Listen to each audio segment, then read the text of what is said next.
Joining us is our good friend Kellyanne Conway, CEO and president of the polling company with offices in Washington, D.C. and New York. Among her accomplishments, she was recognized as the most accurate predictor of the 2004 elections and received the Washington Post Crystal Ball Award. And I was just noticing here, we're being reminded again, one of her works is co-authorship of What Women Really Want. Kellyanne, I need to talk to you separately about that. We'll give you a private briefing. I need some help. I need some help on that. Well, That's not true. Jerry probably knows this story already, but Fred and to all the guys listening, Celinda Lake and I, my colleague, we named it What Women Really Want, cynically hoping men would think it was a book about sex and run out and buy it, and then be really disappointed as they opened it up and saw a bunch of pollsters talking statistics. Well, I'll tell you, I am. They wouldn't be disappointed though, Kellyanne, because the stuff that you talk about in that book is the stuff that really, really does drive what we do every day and our choices every day. Fred, Fred's now. Actually, I take it off. Fred is rolling his eyes as we speak. Speak for yourself. There'll be no dinner at home at the Thompson tonight. It's not too late to write that other book, Kellyanne. That's right. It's the sequel. The sequel. What's going on?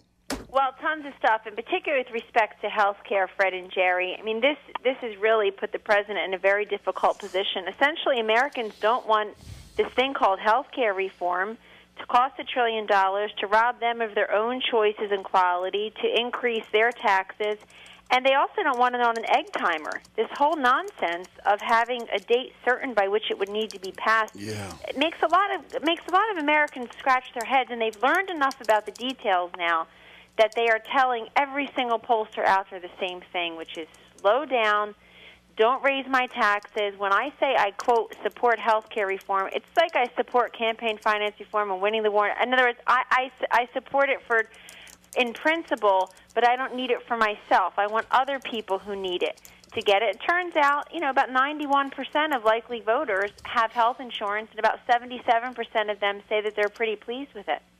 Exactly. You can want something, but you might not be willing to mortgage your future and your grandchildren's future in order to get it. And then you get something that's a whole lot more than you bargained for. There seem to be so many different ways to cover the people who legitimately need it and can't afford it. Without changing 1/6 of the economy, and I think that's how do they sell this? How do they sell this turkey when 90-something% of the people are satisfied with their own coverage or covered, I should say, sure. and the heavy majority are satisfied with their coverage. They're not selling it, and if you look at what's happening to some of your former colleagues in Congress, Fred, they're being shouted out at their own town hall meetings. Why? Because this turkey doesn't fly, to use your analogy. And I think what the White House miscalculated is very simple. Two things. Number one is miscalculating the fact that they have 60 Democratic senators. They've got dozens of seat advantage in the House of Representatives. They have most of the governors. But then you start seeing people in their own party who went home after the July 4th recess, got ears full over their cap-and-trade votes in the House. You've got the Democratic governors like Bill Richardson in New Mexico, Phil Bredesen in your state of Tennessee, certainly Christine Gregoire out in Washington State, all of them saying, in the case of Governor Bredesen, this is, quote, the mother of all unfunded mandates, Richardson and Gregoire basically saying, don't saddle the states with this kind of debt. We simply can't afford it. Don't try to expand this type of coverage to us. And here's the other thing that's going on. I think the second miscalculation for the White House is they confuse the president's personal likability and popularity with approval for his policies. This has been an Achilles heel for them from the beginning. They think because he is so, quote, likable and popular that he's such a great salesman that even he can peddle snake oil no one wants. And health care is the biggest stopping block they've had towards that, because he simply is trying as hard as he can, as you said, to sell something that people feel like they don't need. Is this a phenomenon that we seem to see on a recurring basis of overreach when a politician or a party, it seems like, wins an election, let's say by a good margin, they feel like they're king of the world. They feel like that everybody agrees with them. They feel like that they can do anything. All they see is big crowds of people cheering them and all of that. And here we are in the economic doldrums that we're in, and he's not just trying to do things and spend money and print money and so forth to jumpstart an economy that would take care of itself after a little while. These recessions come and go. He's cramming everything. The wish list of the left wing of the Democratic Party. Not only are they all on the agenda, but they are being allowed to formulate it over in the Congress, the most liberal elements of the party. I mean, that's got to be hubris. And I must say, looking back, it seems like both parties sometimes fall victim to that when they win big elections. Oh, indeed. I think the Republicans, when the year you were elected, 1994, was such a huge, historic year. But then there was a sense of maybe a little bit of overreach a year or two later, and a little bit too much focus on Monica Lewinsky 2 years after that. So there's all different kinds of excess and overreach.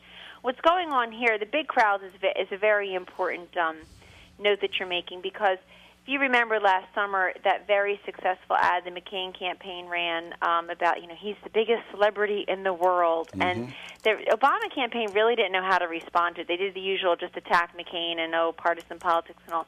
But they made a point that I think we see persist now in this man's presidency, which is that if you're going to run on pablum, if you're going to run on personal appeal, if you're going to run on pablum and feel-good phraseology like hope and change and opportunity, well, who can disagree with those? Oh, I hate hope and change. I don't want opportunity.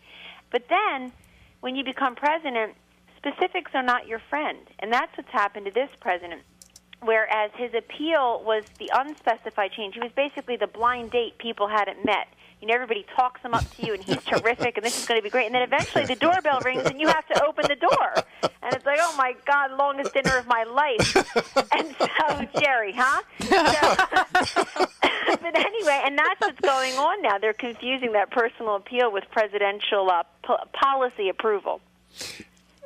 What about the healthcare numbers right now? Aren't they remarkably similar to where Clinton's were with his health care program? Eerily similar, and for an administration that said they had learned by watching the lessons of 1993-94 that they would not overreach, they have tried to do so much in the first 6 months.